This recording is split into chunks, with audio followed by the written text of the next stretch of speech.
Well, not so great week, I guess you could say. Thank God we're at the end of the week. 1-3 for the week.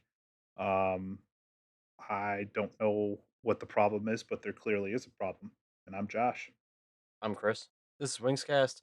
We're talking about the week. This is Montreal, Columbus, Dallas, and Vegas. It was a rough week. It was bad, and it was bad losses too. I mean, we finally get one against Montreal. Thank God, out of all the teams, Just a and juggernaut, man. yeah, and man, the bad losses. The next three were really bad. Yeah, I mean, let's start with Montreal.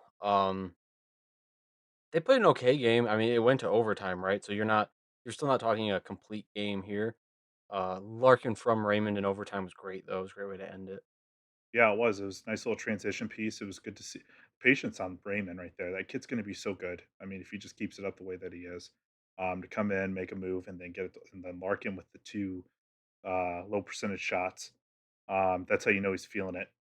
Um, It takes confidence to take those shots, especially at that kind of point in the game, it overtime. does. Well, he's doing exactly what we thought he needs to do. We thought he needed to do, and that was just shoot more. Well, he's shooting from everywhere and he's scoring. So it was a great win. It was exciting. It was all just electric. That one was at in Detroit. So seeing the crowd there react to it, it was fun to see. But Yeah, it doesn't help when you lose the next three to decent, maybe average teams. yeah. I mean, you do have to give Ned credit for the Montreal win as well. I think he Hmm. was almost 950 save percentage in that. He let in two, but I mean, you're gonna let in two when you're allowing that many shots against. So it's just he really kept him in that game, and probably was really the reason they won it. Then Oh, for sure. you go to Columbus. I don't know how much good you can take away from that game. That game, Grice is bad. yeah, Grice was bad. I mean, the team was it was just sloppy play overall. Depth issues. Um, and Well, when the depth has a bad night, you really notice it, right? yeah, like like I don't know if Frass had a I forget which it was at the game he had the goal at or was at Dallas, but It he's was he when he's bad, he's bad. Man, is he bad. But, when he's on, like, it's just minor things, like, he just needs to get going, and I think he's the X factor this year when it comes to, how well the team's gonna do down the stretch, and, he's just not picking it up. well, So, he doesn't have offensive zone presence, right? I mean, he's just I don't know. I mean, I think they tried to pound too much defense into him, and he's kind of lost yeah, whatever touch he had around the net in juniors and whatever. Like you don't see him in that net front like tip pucks, 10 foot, game anymore. You just don't see it. It just he doesn't play it. I'm not sure if that's something they've told him to do or he just doesn't look for it anymore or what. He's too worried about being able to get back and not give up the odd man rush, which you can't do, right? I mean, if you're gonna play great hockey, you can't play defense poorly, but you still have to be able to contribute offensively. And yeah, I mean, he got the goal and all that, and that's fine. But most of the time, the game's not there. I mean, his goal, to be fair, was insanely soft, right? yeah, it was. Well, yeah, sometimes that's all it takes, right? So just getting the puck on net, and, we're the type of team where we have to have that I've talked about it before, that 10 shot per period template. That's basic. You gotta have 10 shots minimum per period, and the games that we're losing, we're either under, um, by a little or we're under by a lot. Games we're winning, we have 38, almost 40 shots on net, sometimes, 40 plus. But that's the games where I seem to think, that's the games we're winning. So we really need to put emphasis on getting the puck on net. And I know it's just one of those hockey terms, get the puck on net, but we are that team where we just need to have it drilled into them, get the puck on net at any means necessary. Defense does the best job of doing it. It's probably one of our best defensive cores in the last 5 years. So them Probably, getting yeah. the pucks on net, and if that's what it takes is funneling, and we've talked about this before. If you've got to funnel everything back to defensemen, b- so we can get shots on net, just do it because eventually teams are going to start scouting that. And personally, I think we do our best work when we generate chances from down below. So feed up to the defense as much as possible, and then until it just doesn't work, and then start working that lower the board work. Yeah, so, I mean, we let in 5 in Columbus, Hmm. go to Dallas, same thing, 5 Back goals to against. back, This is where, Larkin gets taken out of the 3rd period with the, false positive, right? COVID test, and, The one awesome thing about this game was you seen Cider with the hit on Raffle, which was a great hit, It was and, well, it was one probably one of the cleaner hits I've ever seen for it being that big. I mean, even some of Cronwall's and even the Applicator's hits were a little, uh, he came off feet a little bit, but this one was he just stood right he went to a certain point, he stopped and kinda just leaned into him, well, he got that and shoulder down to make sure he hit the chest, like, he wasn't gonna risk, the guy moving left or right and getting the head in the way, so right, it was good to see him make that conscious effort to really, deliver a clean hit. He looked for the clean hit. He wasn't just gonna make contact and let it go how it did. and that back to back, Columbus to Dallas, you're switching time zones at that point, you lose an hour, and, no, you gain an hour going back, Yeah, so gain an hour going that way. and then you got another game 2 days later, out west, so I scheduling sucked, we talked about it, it sucks. Well, yeah, I mean, Um, especially we're gonna get into the next 7 days coming up, and you'll see why it sucks. right. Also talk about Dallas. Ned did not have a great game that night. He was okay, I thought, but just an off game for him, which It was soft. It was soft, yeah. uh yeah, yeah, you're right. It was soft. I'm not gonna give too many apologies for him, but for the most part, he's kept us in most games that he's Mhm. in. In my opinion, he's the starter with his puck movement. It makes a big difference. But then you go to Vegas, and this is the first game I think that Sider actually had a rough time.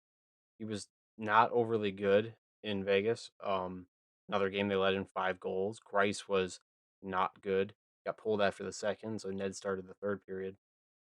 I don't know. I mean, do we start hot? You had the energy, and now it's starting to, for these rookies, this is the most hockey they've probably played in a stretch like this. Yeah, well, back to back, and then you gotta go out west, so change for sure probably hurts the young kids a little bit. You think they'd bounce back a little bit quicker, but the 2 3 hours there, I think they're on West Coast time, so yeah, 3 hours. I mean, there's jet lag there. I mean, you haven't even recouped from the first hour, then you go and you visit Vegas and you got another hour, it's or yeah, another yeah, 2 hours. But yeah, you could definitely see it in Cider. Legs kind of weren't there. Um, guys that did perform though, Smith and Valeno. Really good to see Smith kind of get on the board there. I think It was the the strongest more game he's had this year. He was the skills there, noticeable. What's that? the skills there. That's the hard part for me to understand is like just put him in the game. Mitchell Stevens we gotta have him in, but I mean, other than him, we gotta have Smith in. I mean, it's just he's gonna create space for these guys, and he does have the skill set. He He has a good exhibited skill that set, but last you year. you gotta wonder where it goes though, right? I mean, where's it go? I mean, he's either taken out of games or he takes himself out. Mhm. He knows he's got to be that physical presence to this team to make a difference and to gain a spot in the lineup. But a lot of the time, you see him, making contact way behind the play and taking himself out of the play, and he Mhm. doesn't have the foot speed really. Actually, he might have the foot speed. I think he's pretty average in speed to be honest. He's not lightning in a bottle or anything, but he doesn't pick and choose the right moments, and I guess that's going to come with some practice. But you think that would be imitatable in the AHL, right? He's had enough time there. Yeah. Well, He just refine the game a little bit, right? So, the one thing I want to kind of check back with him on is look at Josh Anderson for Montreal. Look at that whole line. They destroyed us that whole night. That line, if that line had not been there, we'd have won that game 3-0. But that Josh Anderson is probably the guy I would um, tailor his game after because he does have offense. He drives the net, and nobody messes with him because he will throw. So if I and I heard a rumor that Josh Anderson was going to be part of a trade um, that we had last year. So with Columbus, I believe, I think he was Columbus at the time. But no, that's somebody you need to tailor your game after if you're Giovanni Smith. Like I said, he crashes the net. He was a pest the whole time. He was in Hronik's ass the whole night. Hronik, he was done whenever Anderson was on the ice. Yeah. So maybe he's like at a Rass situation where he's more worried about defense. Like maybe these guys have a short leash and they know if they just overdo the defense that they'll be fine, which sucks. I feel like there's like a ceiling, like this live in this bubble of defense and that's it. We're only gonna let the first top two lines work. I think most teams in the NHL probably do have put a lot of defensive responsibilities more on their third and fourth lines, or especially the Sure. fourth line usually gets harder defensive assignments. They're not looked at to really chip in. They don't have the offensive skill sets usually. But you need if you're ever going to be a contender, you need your third and fourth line to contribute goals. Great. Because if another team's capable of locking on your first line, you got to find goals somewhere. You got to find offense somewhere. So they really need to give them hopefully some leash. I don't know. We don't know exactly how true that statement is, but it does seem that way at times. Um, but yeah, I mean, Grice, Ned, both didn't turn out too well. The Veleno goal, I was really happy with it. I like when Veleno gets on the board. I think Veleno does a lot of good little things. Sure. Um, you have to hope he comes along. We need some forward depth that has some upside. It would be good to have in the lineup night in, night out. But the good news is we're going to a team that on Saturday night they absolutely should beat.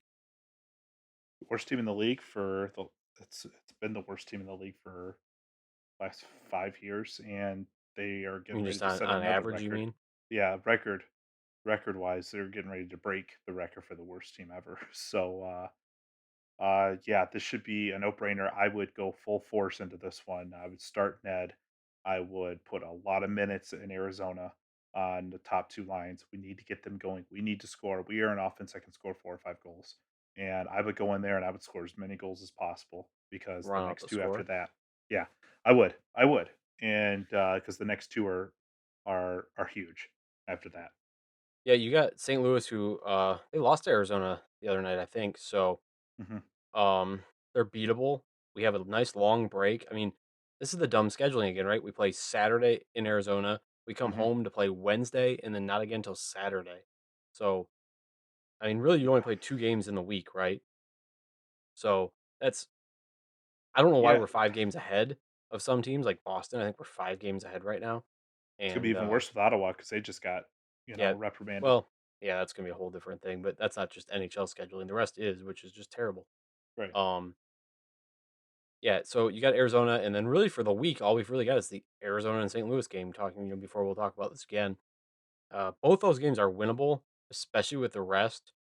Um, Sider was considered day to day, but he was at practice Friday morning, so it looks like he'll be good to go in Arizona. Right. So from a team, just from a morale perspective, they need to uh they need to get some wins going here. You can't go down 5 in a row. That's You're not coming back from that. We gotta win these next 3. I think 3-0 is very attainable. I think we go in Arizona, blow them out, get the confidence back because now you got a travel day and you got some time to think about it. You don't wanna lose at Arizona and wonder what the hell's going on, right, on the plane ride home. So you gotta beat Arizona, you gotta come to St. Louis and grind one out Well, or St. go Louis is at home. home, Yeah, so it's at home. So you gotta go home, gotta grind one out against St. Louis because they're big and they're physical. And then you gotta play a higher skilled Buffalo team, which seems to be cooling Buffalo's off a little bit. Buffalo's sliding pretty hard now. Yeah, So so yeah, that's a they're gonna winnable be game, looking at us they're gonna be looking at us like, okay, we need to get it back on the track. So right? we got to go into that one thinking we got to do the same thing in Arizona, blow both of those teams out, and then grind one out against St. Louis. That St. Louis game's gonna be a good test of resolve, I think, for the boys. Well, they're gonna have 3 days off completely before that, right? So Yeah, they should so be get they it should be together. ready for it. Should be. You don't want any of that like we had back, but 2 3 years ago when it was just like didn't start on time, didn't start on time. It's kind of starting to feel that way at times. It does, and we get some good goaltending there. I think I think it'll be a no-brainer. We win the close games. That's the thing. It's the games that are out of reach early. 2, 2, 3, 4, nothing, 4, Yeah. 1 in the third. So what do you So think? Next three, what do you I'll go 3-0. I'm gonna go 3-0 on going this 3 one. 0? All right, I'm gonna say 2-0. I think or I'm sorry, I'm thinking 2-1. We're gonna beat Arizona, we're gonna beat St. Louis. We'll play a close game against Buffalo, losing overtime. Okay. So we'll get a point. Um yeah, I think that's it. I don't have That's anything it for me. else. Just gotta hope it turns around because if not, I mean, people talk about Thursday. People talk about Thanksgiving, being that magical date where you're in the playoffs or not. And while I'm still not expecting playoffs, I hope we don't just slide in real hard. Well, 3-0, you got a good start there. So Saturday, then that Wednesday before Thanksgiving, we go 2-0. That's gonna be big for the boys going into the holiday, come back rested against Buffalo, and hopefully we can crack their goaltender. Yeah, both games are at home too, so we all have last change. It'll help. Oh, Uh, that's great. Yeah. so Anyways, Yep. like, comment, subscribe, hit the bell helps out. We'll see you guys next time. See ya.